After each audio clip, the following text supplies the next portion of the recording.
اعوذ باللہ من الشیطان الرجیم واما من خاف مقام ربہ ونہى النفس عن الہوى فإن الجنۃ ہی المأویٰ۔ خوف خدا، اللہ کا تقوی، اللہ کا ڈر، اللہ کے سامنے جواب دہی کا احساس، یہ مومن کا اصل توشہ ہے، یہ ایمان کی اصل بنیاد اور جڑ ہے۔ اللہ کے سامنے جواب دہی کا احساس ختم ہو جائے، خوف خدا دلوں سے نکل جائے تو پھر جو مرضی کرتے رہو۔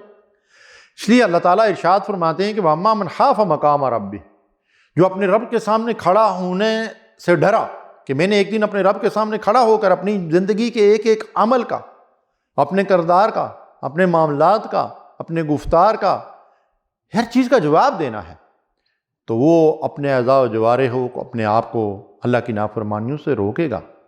وَنَهَى النَّفْسَ عَنِ الْهَوَىٰ، اور وہ جو بیجا خواہشات انسان کے نفس امارہ کے ذریعے سے اس کے اندر پیدا ہوتی ہیں، ان کو انسان کنٹرول کرے، ان کو شریعت کی لگام ڈالے، ان کو اللہ کے بھیجے ہوئے قاعدے کلیے کے مطابق پابند کرے، خواہشات نفس کے پیچھے نہ دوڑے۔ اس کے لیے اللہ نے فرمایا فَإِنَّ الْجَنَّةَ هِيَ الْمَأْوَىٰ، جنت اس کا ٹھکانہ ہوگا۔ وہ جنتی انسان ہے کون؟ جس کے دل کے اندر اللہ کا خوف پایا جاتا ہے۔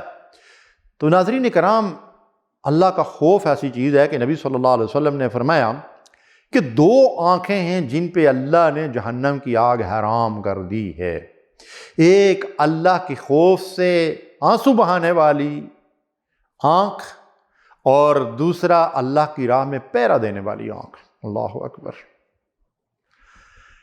اسی طرح قرآن مجید میں اللہ ارشاد فرماتے ہیں وَيَرْجُونَ رَحْمَتَهُ وَيَخَافُونَ عَذَابَهُ، اللہ کے بندے کون ہیں؟ جو اس کی رحمت کے امیدوار ہیں اور اس کے عذاب سے ڈرتے رہتے ہیں۔ ان عذاب ربک کان محذورا، کہ بے شک اللہ کا عذاب ہی ڈرنے کی چیز ہے، واقعی اس سے ڈرنا چاہیے۔ والذین هم من عذاب ربهم مشفقون، اللہ اپنے مومن بندوں کی جو صفات بیان فرماتے ہیں، ان میں ایک نمایاں صفت یہ ہے کہ وہ اپنے رب کے عذاب سے لرزاں و ترساں رہتے ہیں، ڈرتے رہتے ہیں، کہ ہمیشہ اللہ کے سامنے جواب دہی کا احساس ان کے دلوں کے اندر جو ہے وہ بیدار رہتا ہے۔ یخافون یوما تتقلب فیہ القلوب والابصار، اس دن سے ڈرتے رہتے ہیں جس دن بہت سے دل اور آنکھیں الٹ پلٹ دی جائیں گی۔ یہ جہنم کا ذکر ہے قرآن مجید کے اندر۔ تو اللہ تعالیٰ نے جب ہمیں یہ حکم دیا ہے اور ارشاد فرمایا ہے کہ تم اللہ سے ڈر کر زندگی بسر کرو، نبی صلی اللہ علیہ وسلم نے یہ ہدایات دی ہیں، اتق اللہ حیث ما کنتم، جہاں کہیں بھی ہوتے ہو اللہ سے ڈرتے ہوئے اپنی زندگی بسر کرو، دن کے اجالے میں بھی اللہ سے ڈرو، رات کے اندھیرے میں بھی اللہ سے ڈرو۔ تو اللہ کے نبی صلی اللہ علیہ وسلم نے بخاری شریف کی روایت ہے کہ 7 قسم کے لوگوں کو بشارت دی ہے کہ وہ اللہ کے عرش کے سائے میں ہوں گے۔ ان میں 2 قسم کے لوگ وہ ہیں جن کے بارے میں فرمایا وہ شخص جس کو بڑے مرتبے اور حسن و جمال والی عورت نے دعوت خلوت دی اور اس نے کہا کہ میں اللہ سے ڈرتا ہوں، اللہ اکبر۔ اور دوسرا وہ شخص جس نے تنہائی میں اللہ کو یاد کیا اور اللہ کے خوف سے اس کی آنکھوں سے سیل رواں جاری ہو گیا، وہ رونے لگا۔ اللہ تبارک و تعالی ان لوگوں کو اپنے عرش کے سائے میں جگہ عطا فرمائیں گے۔ تو ناظرین کرام، ہمیں اللہ کی پکڑ سے اللہ ہی کی پناہ مانگنی چاہیے اور ہمیشہ آخرت کی تیاری میں لگے رہنا چاہیے۔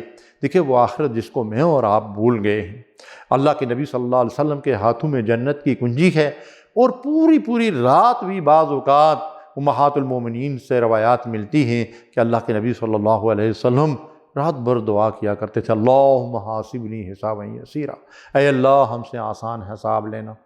تو سیدہ عائشہ رضی اللہ تعالیٰ عنہا نے پوچھا کہ یا رسول اللہ صلی اللہ علیہ وسلم، آپ آسان حساب کے لیے اللہ سے اتنی دعائیں کرتے ہیں، تو آسان حساب کا مطلب کیا ہے؟ تو فرمایا کہ آسان حساب عائشہ یہ ہے کہ اللہ پوچھ گچھ کیے بغیر، سوال جواب کیے بغیر چھوڑ دے، درگزر کرے، ورنہ جس سے پوچھا گیا کہ تو نے یہ کیوں کیا اور یہ کیوں نہ کیا، وہ تو مارا گیا۔ تو کیا ہمیں اس حساب کی فکر ہے؟ ابو بکر صدیق رضی اللہ تعالیٰ عنہ کو فکر ہے، گھاس کا تنکا زمین سے اٹھاتے ہیں، اسے مخاطب کر کے کہتے ہیں تو مجھ سے بہتر ہے، تو زمین کے مٹی کے اندر مل جائے گا، تجھ سے حساب نہیں لیا جائے گا، ابو بکر سے حساب لیا جائے گا۔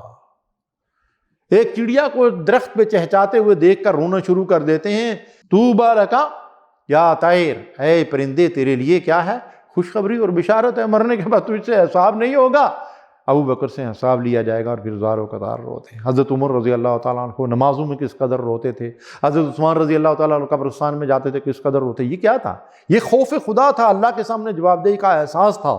ہمیں بھی چاہیے کہ اللہ سے ڈرتے ہوئے زندگی بسر کریں، اس آخرت کی گھڑی کو اپنے سامنے رکھیں کہ ہم نے اللہ کے سامنے جانا ہے اور زندگی کے تمام اعمال کا اللہ تعالیٰ کے سامنے حساب دینا ہے۔ وآخر دعوانا ان الحمد للہ رب العالمین۔